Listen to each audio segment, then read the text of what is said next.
You're listening to part one of Baptists and Religious Liberty by Dr. Rudy Gonzalez. Good morning. My name is Dr. Rudy Gonzalez, and I am excited to be here at the San Antonio Baptist Association to speak about an issue that I think is very near and dear to my heart, and it ought to be in the lives of Baptists today.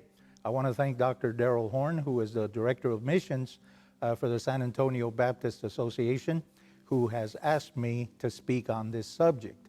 You might want to know what my credentials are with respect to being able to address or speak to the question of religious liberty. And I have been, although my main emphasis has been as a professor of New Testament and biblical languages, primarily Greek, I've also been a professor of Baptist distinctives at the Southwestern Baptist Theological Seminary, and also Baptist identity at the Baptist University of the Americas here in San Antonio. I've been privileged to teach about the history, the evolution, and the development of Baptists, both in English and in Spanish. And whenever I have an opportunity to do so, I get particularly excited because it isn't readily known just how the Lord, through His divine providence, used Baptists to bring into the world this idea that people ought to be free to worship according to their conscience without being coerced from the government. You know, as I survey history, I can go back to the 2nd century and see how the Antiochian school, for example, was used of the Lord to bring forth the idea of the exegetical study of the Bible, focusing on important hermeneutical considerations. But then later on in history, in the 3rd and 4th centuries, we can see that God used the North African church to articulate so many of the orthodox beliefs that we hold about Christology, the nature of God, the Trinity, so on and so forth. The point that I'm making is that across history, God tends to use a peculiar people to bring forth a peculiar aspect of what it is to be a believer of Christ Jesus today. We continue to see that in church history, for example, in seeing how God used the Brits, primarily through William Carey, to bring about what would be today the modern missionary movement.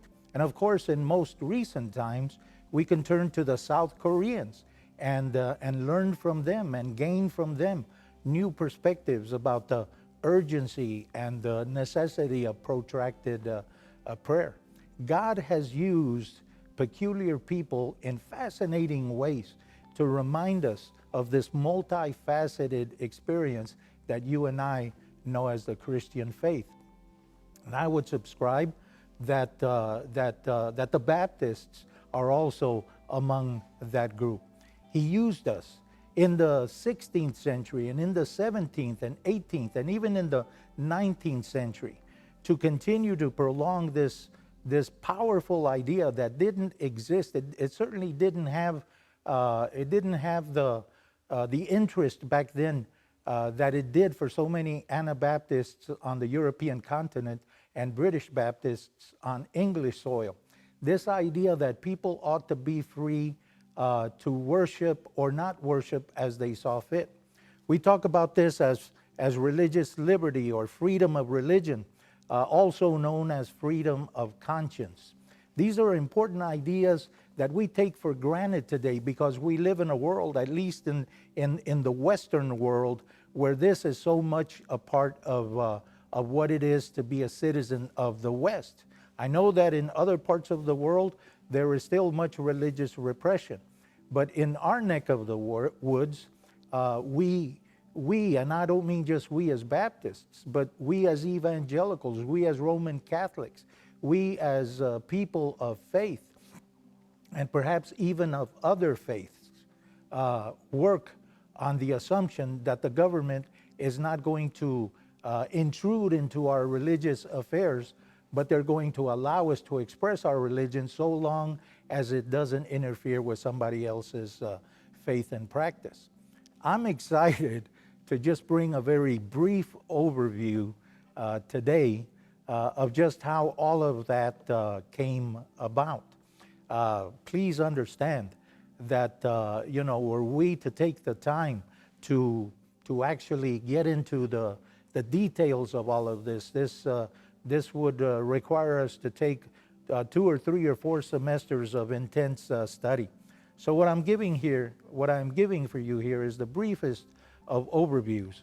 And let me begin, first of all, by pointing to an important manifestation or reality that I guess we can trace back all the way to antiquity, and that is the fact that throughout history, in antiquity, there have always been state religions. You can look at some of the examples that I give here, and these are by no means exhaustive. I could have multiplied this page by 20-fold to show that regardless of the nation, the tribe, the people group, dating all the way back to the time of ancient Egypt or Babylon, Greece, ancient Rome, even the Aztec or the Mayan Empire on the Western Hemisphere, most nation states held to this idea, this organic idea of a state religion. This was important to them. We'll see why this was important to them in just a couple of moments. But this was crucial. This was big in antiquity. You didn't have the right to be a freestanding person thinking for yourself and deciding who your God would be. If you were a citizen of Babylon, you had your state gods. If you were a citizen of ancient Rome, you had the divinities to which you subscribed, so on and so forth. This was just a matter of fact for millennia. Okay, but what happens? Why is this the case? I would argue that there were 3 reasons why state and religion had to be held cohesively together as one indissoluble entity. And I would argue that state religions were essential in maintaining national solidarity. It was in the best interest of the nation, the clan, the tribe, that everybody subscribed to the same faith because it was seen as part of loyalty, not just to their gods, but to the God who sanctioned and authenticated that particular colony, that particular grouping of people. It was also important in matters of national security. When you went to battle against your enemies, they came in the name of their gods, and of course you went out to conquer, to defeat your enemy in the name of your God. And when you defeated the enemy, you weren't just defeating them on the battlefield, but you were defeating their gods as well. So there's an interest in maintaining the power and the authority of the God which that particular country subscribed to. That was very important. A third reason, and there's others, but we'll leave it at this. A third reason as to why state religions were so important is because they were used to prop up the elite. And so if you have a national god, it's obvious that the national god dictates which the legitimate dynasty is, who the legitimate kings are, and the priesthood as well. I know that in our day-to-day, preachers and pastors aren't thought of greatly in many sectors of our community. But back in these days, the priesthood was a member of the elite. They were people in control of the strings of power in the country because they had direct access to the gods, and they mediated the power and the benefit of those gods to the community. So it was in the interest of the people, of those in power, to maintain this idea that the pantheon of their divinities was in league with the political and power structures that people lived under, to maintain a cosmic vision of unity. Thus, to worship a god from a foreign country would be viewed as nothing less than treason. We can understand that. But now let us ask ourselves, what about the Roman Empire? Because that is really what we're dealing with, right? In the first century, when we see the beginnings of Christianity, Was the Roman Empire still wedded to the ancient pantheon that they had inherited from the Greeks? Were those gods still the supreme power, so to speak, moving forward?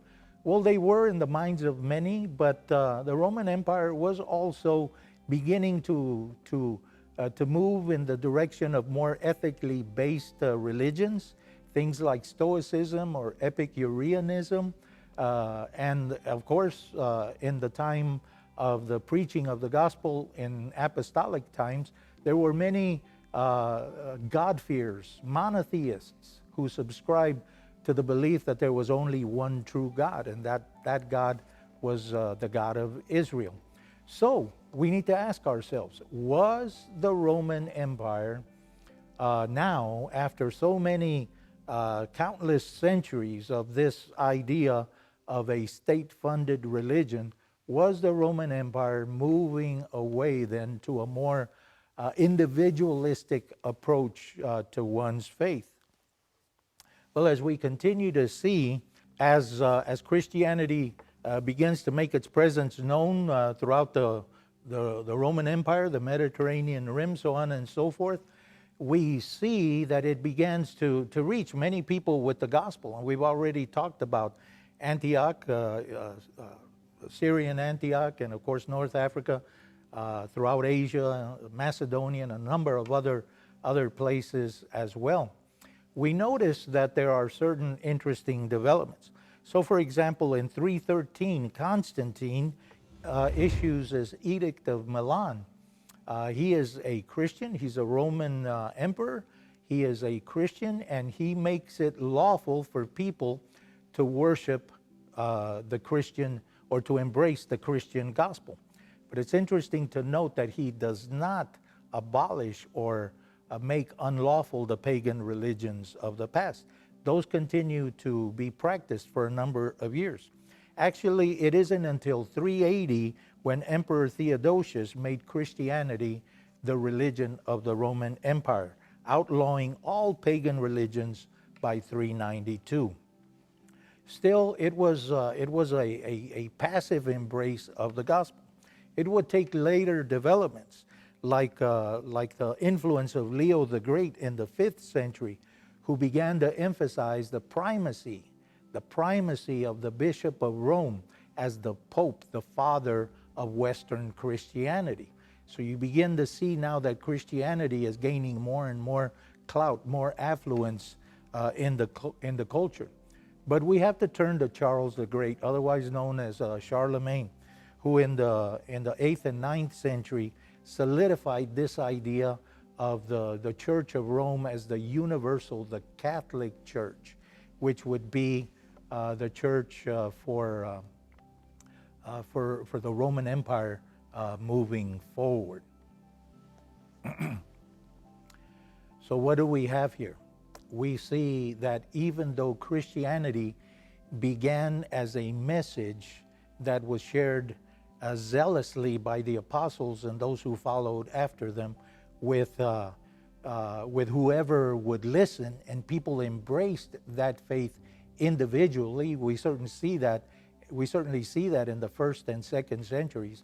In time, it became the state religion, the religion of the state. And so this idea of Christendom is born, right?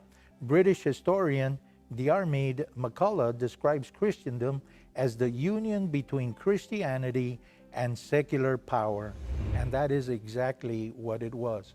Moving forward after Charlemagne and others who would follow, we begin to see that the Holy Trinity becomes the official God of Europe, solidifying this church and state accommodation for all the states within the European theater. This was as much a political arrangement and association as it was religious. We ought not be so cynical as to believe that religion from that point forward became just a matter of politics. It wasn't. There were people who were truly devoted to the Christian faith, yet they found no problem whatsoever in affirming or aligning their sincere convictions and beliefs with the needs and the desires of the state to maintain what they would call a Christian world, a world ruled under Christian principles. What Augustine might have called the city of God, for example. So we have this beginning to develop, and it makes sense when you consider the geopolitical realities that faced Europe at the time. From 1453 moving forward, you have the Ottoman Empire in what was then called ancient Asia or South Asia, the subcontinent of South Asia. And of course, you have a massive Muslim presence, which threatened invasion on a number of occasions. And we mustn't also forget the fact that to the south of the Mediterranean and in North Africa, you had the Moors also, which was a Muslim community. So Europe found itself surrounded by infidels, by people who threatened to invade. And indeed, the Moors invaded Spain in 711.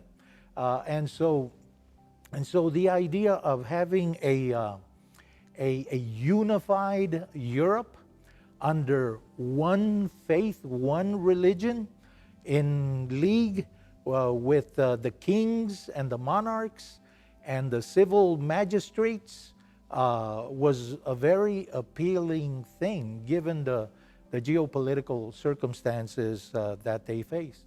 And this was such an important point back in those days that even Christians who might threaten the allegiance or the alliance, who might raise questions and say, but wait a minute, this doesn't conform with the way that I understand my Bible or the New Testament.